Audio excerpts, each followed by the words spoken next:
caso es que leí todo el día y toda la noche.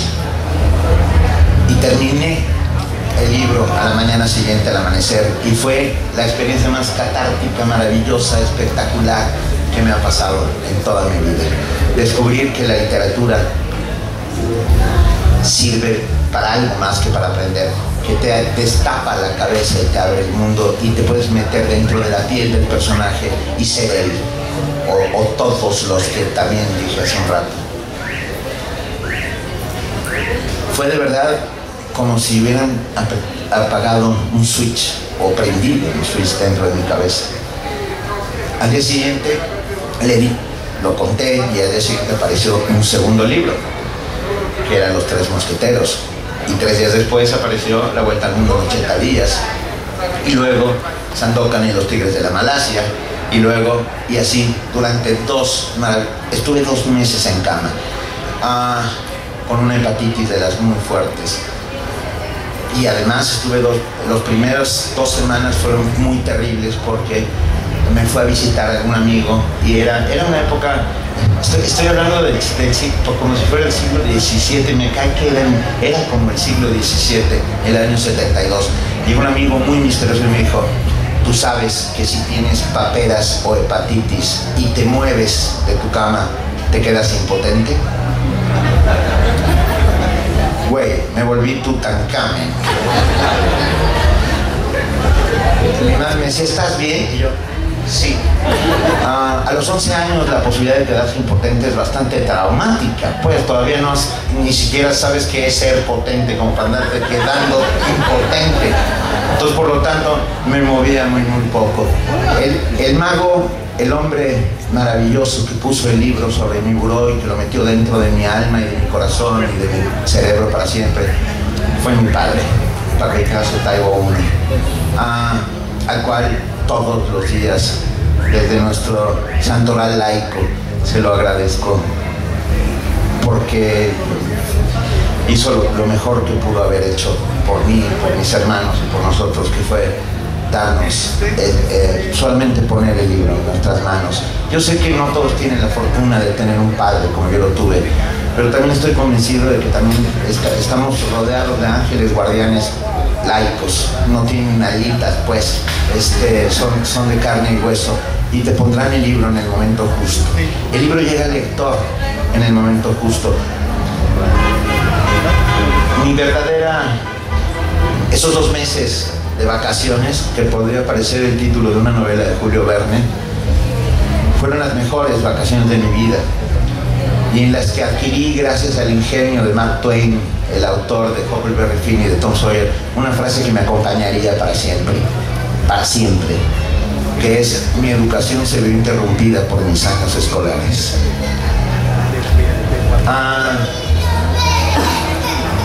La escuela de verdad, mi verdadera escuela, fue la biblioteca familiar, y por extensión fueron las bibliotecas de amigos y conocidos. Agradezco a la escuela de verdad, a la educación formal, otras muchas cosas, entre ellas que ahí encontré a los amigos que tendría para el resto de mi vida. Pero estoy convencido de que la educación sentimental es mucho más importante que la educación formal, porque no necesitamos, un país como este hoy no necesita a grandes ingenieros o grandes arquitectos o grandes abogados penalistas si antes no son grandes personas, o por lo menos buenas personas. Y la educación sentimental que genera la literatura es lo que te hace ser una buena persona, y luego podrás saberte la tabla periódica de los elementos completa y serás una chingoncísima persona que se sabe la tabla periódica de los elementos. Por otro lado, también estoy convencido de que alguien, un joven, un niño, un adolescente, que entre los 11 y los 14 años lee a Conan Doyle o a Jorge Ibargüengoitia o Las batallas en el desierto de José Emilio Pacheco o 100 años de soledad, difícilmente a los 18 años se va a hacer un sicario que ande cortando cabezas. A alguien que lee el diario de Ana Frank a los 12 años acabará descubriendo que en el fondo todos somos una niña judía escondida en una guardilla intentando escapar de los monstruos, y sabrá del valor y de la necesidad de enfrentarte a los ojos del otro y reconocerlo como a otra persona, como a otro ser humano. En ese sentido, estoy absolutamente convencido que la literatura salva. Tengo que decir también que al final, o sea, después de muchos años, cuando fue el momento, me reconcilié con los rusos, y no solo eso, me enamoré de los rusos. Tolstoy, Dostoyevsky, Chekhov, Gorky, wow. Pero no a los 11 años. Me enamoré de los rusos después de los 30 y sigo enamorado de ellos, fervientemente enamorado de ellos. No, con los rusos me reconcilié. Al que nunca perdoné fue a mi profesor de literatura. Pero en el fondo él tampoco tenía la culpa. Era como le había llegado la guía oficial.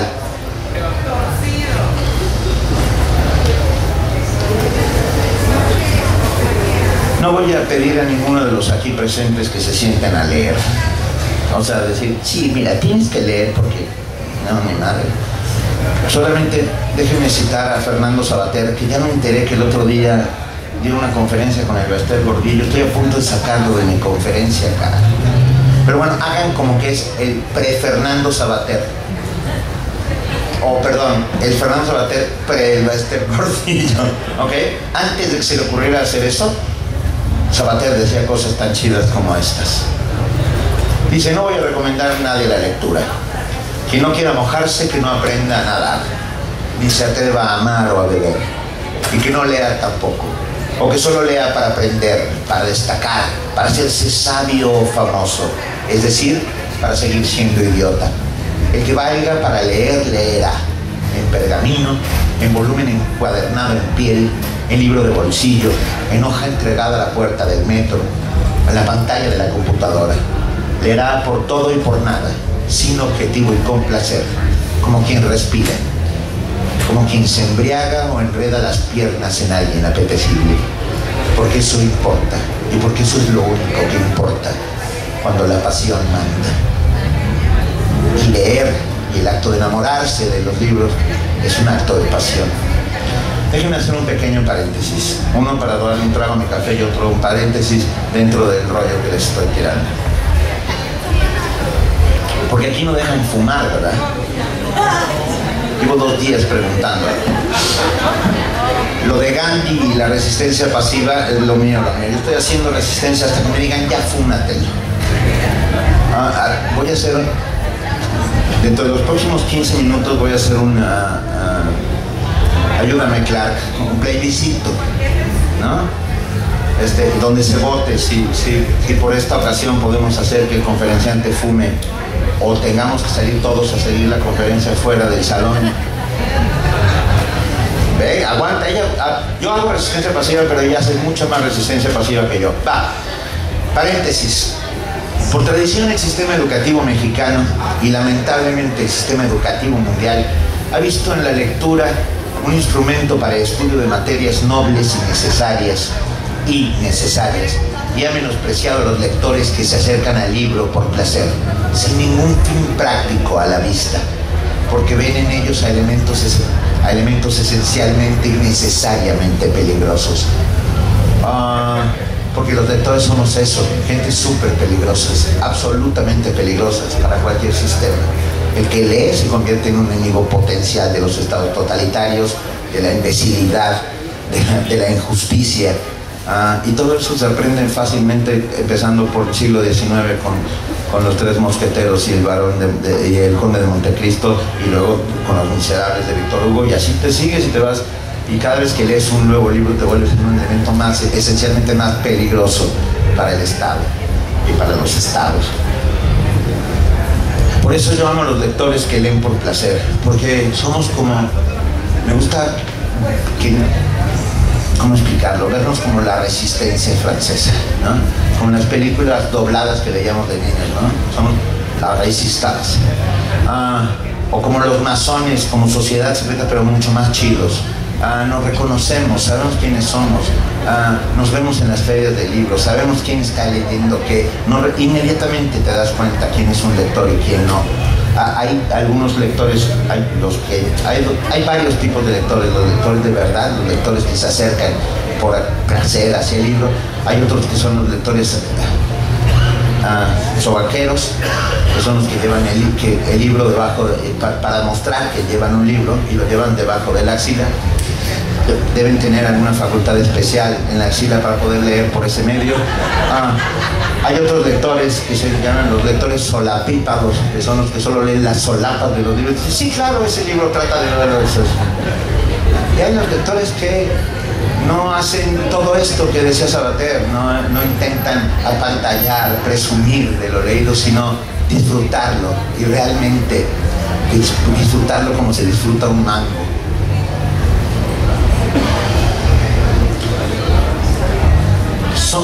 Esta resistencia, estos que somos nosotros, la resistencia, somos enemigos de cualquier totalitarismo que se quiere imponer normas, muchas veces que tienen que ver con las buenas costumbres.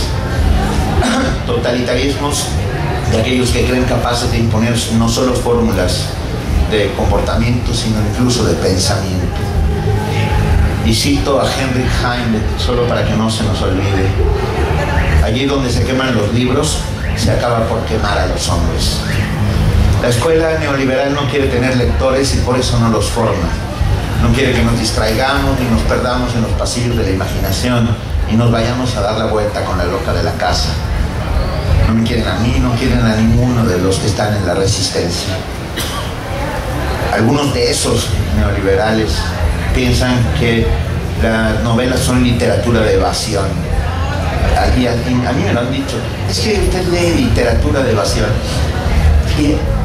Y a mí me da un poco de risa porque yo milité en un partido, no voy a decir cuál es. Ese partido desapareció hace mucho tiempo y tenía una hoz y un martillo, pero no voy a decir cuál es. Fue una broma, chica. Me expulsaron en el año 77 y no volví porque luego desapareció el partido, pero bueno, no importa. Y una de las tareas que nos impusimos era leer El quehacer de Lenin, y yo leí El quehacer de Lenin como un buen militante comunista, que era lo que era, ¿no? Y unos pocos días después leí Robin Hood y descubrí que es mucho más chido Robin Hood que El quehacer de Lenin, y que para efectos prácticos servía para lo mismo. En Robin Hood explicaba de una manera amena, divertida y con güeyes vestidos con falditas verdes, que eso le daba un toque de surrealismo poca madre. Explicaba la justa redistribución de la riqueza como lo explicaba Lenin en El quehacer, carajo. Entonces, para los efectos me funcionó mucho mejor la lógica de Robin Hood, porque además incluía la nobleza, la perseverancia, la lucha de clases, pero de una manera mucho más amena y divertida. ¿Evasión? No.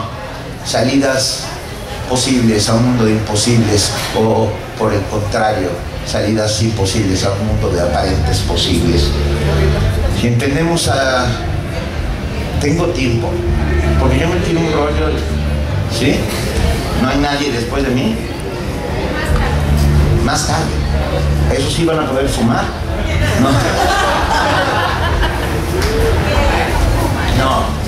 Si entendemos por lectores a gente que emprende una actividad voluntaria cuyo propósito es comprender, dar significado al texto por la necesidad y el gusto de hacerlo, nos enfrentamos a un país y a un mundo que está perdiendo esa capacidad por la peor de todas las vías: la masticación de las ideas, que no es más que recibir información condensada y pueril y a una velocidad endiablada que todos los días nos asalta desde el radio y la televisión, haciéndonos creer que con eso nos basta, no dejándonos ir más allá, más a fondo, intentando sacar de la vista los periódicos y las revistas para solamente darnos los trozos de información que ellos consideran que son necesarios.